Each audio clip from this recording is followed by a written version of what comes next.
شعبان المعظم رمضان سے پہلے کا مہینہ ہے۔ جیسا کہ آپ کو معلوم ہے کہ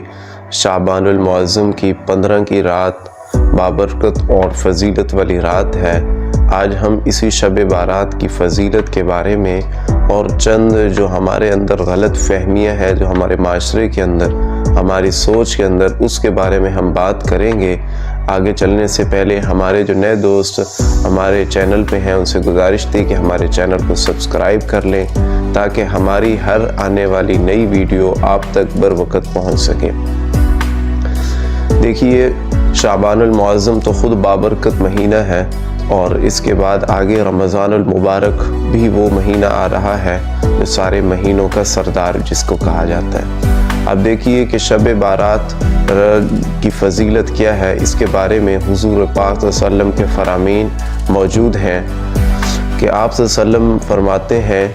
حضرت عائشہ رضی اللہ تعالی عنہا جو ہے آپ صلی اللہ علیہ وسلم کا فرمان نقل فرماتی ہیں کہ اس رات کے اندر حضور پاک صلی اللہ علیہ وسلم نے فرمایا کہ اللہ پاک دنیا کے آسمان پر تشریف لے آتے ہیں، اور یہاں پر آ کر وہ پوری اس دنیا کے جو ہے نا اس چیز کے فیصلے فرماتے ہیں کہ کس نے پیدا ہونا ہے، کس نے اس سال مر جانا ہے، اور کس کو کتنی روزی دینی ہے، کس کو امیر کرنا ہے، کس کو غریب کرنا ہے، اور ساتھ میں اعلان فرماتے ہیں ہے کوئی میرے سے مانگنے والا جس کو میں عطا کروں، ہے کوئی جو گناہوں کی بخشش اور مغفرت کروانے والا جو میرے پاس ہے، میں اس کی بخشش اور مغفرت کر دوں، اور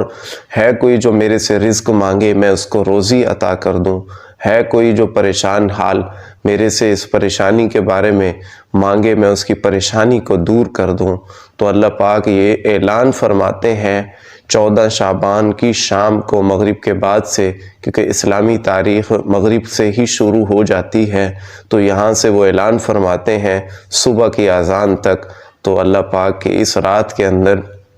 ہمیں چاہیے کہ ہم جتنا ہو سکے اللہ پاک کی عبادت کریں، مساجد کا رخ کریں، انفرادی عبادت پر زیادہ توجہ دیں، کیونکہ اجتماعی جو محافل کا اہتمام اس چیز کے اندر جو ہے یہ قرآن و حدیث سے ثابت بھی نہیں ہے، اور ساتھ میں یہ ہے کہ انفرادی عبادت اصل میں عبادت ہوتی ہے، جو اجتماعی عبادت جس طرح سے محافل اس کے اندر شور غل اور عبادت کا وہ جو ایک مزہ ہوتا ہے وہ ٹوٹ جاتا ہے۔ یہ میری خود کی آپ سے رائے تھی، کیونکہ قرآن و حدیث سے بھی یہ چیز ثابت نہیں۔ جو لوگ اس رات کے اندر نئے کپڑے پہننا اور جو ہے نا بہت جس طریقے سے عید یا خوشی کے اس کے اوپر بندہ ہوتا ہے اس طریقے سے تیار ہونا شرعاً یہ جائز نہیں ہے۔ قرآن و حدیث سے کہیں بھی یہ بات ثابت نہیں ہے کہ نئے کپڑے پہنو، اور کچھ لوگ اس رات کے اندر یعنی 15 کو جو ہے نا قبرستان کے اندر جاتے ہیں، حالانکہ یہ چیز بھی قرآن و حدیث سے کہیں ثابت نہیں ہے کہ قبرستان ہی اس رات کو جایا جائے۔ اور کچھ لوگ یہ سمجھتے ہیں کہ اس رات کے اندر جو ہے مٹھائیاں، یہ وہ پٹاخے، یہ سب جو ہے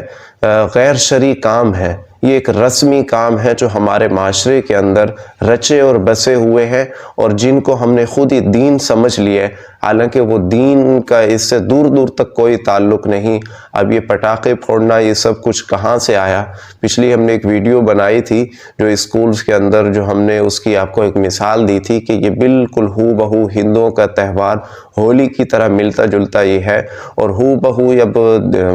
شب بارات آتی ہے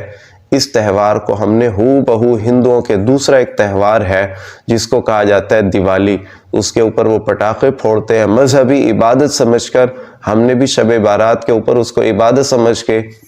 جو ہے نا پٹاخے پھوڑے جا رہے ہوتے ہیں، کیونکہ نہ ہی ماں باپ منع کرتے ہیں، نہ ہی وہ بچے خود رک رہے ہوتے ہیں۔ جب بھی شب بارات قریب ہوگی ہمارے گلی محلوں کے اوپر وہاں پہ پٹاخے پھوڑنا جو ہے نا بچے شروع کر دیتے ہیں، بلکہ بڑے بھی ان کے ساتھ شامل ہوتے ہیں۔ یہ ساری چیزیں جو ہے یہ رسمی چیزیں ہیں، اور دین کا رسم رواج سے کوئی تعلق نہیں ہے۔ تو اس لیے ہمیں یہ جو قبرستان ہم عبادت سمجھ کر اس دن کو جاتے ہیں، یہ بھی بالکل جو ہے نا قرآن و حدیث سے کہیں ثابت نہیں ہے۔ ہمیں چاہیے کہ ہم ویسے جائیں، پورا سال ہمیں جانا چاہیے، دین کا حصہ سمجھ کے اس رات میں اس تاریخ کو بالکل نہیں جانا چاہیے۔ اور جو نئے کپڑے پہننا یہ بھی کہیں سے ثابت نہیں ہے۔ اس کے علاوہ ہاں اس رات کے اندر جو ہے وہ عبادت کی فضیلت ہے، اس رات کے اندر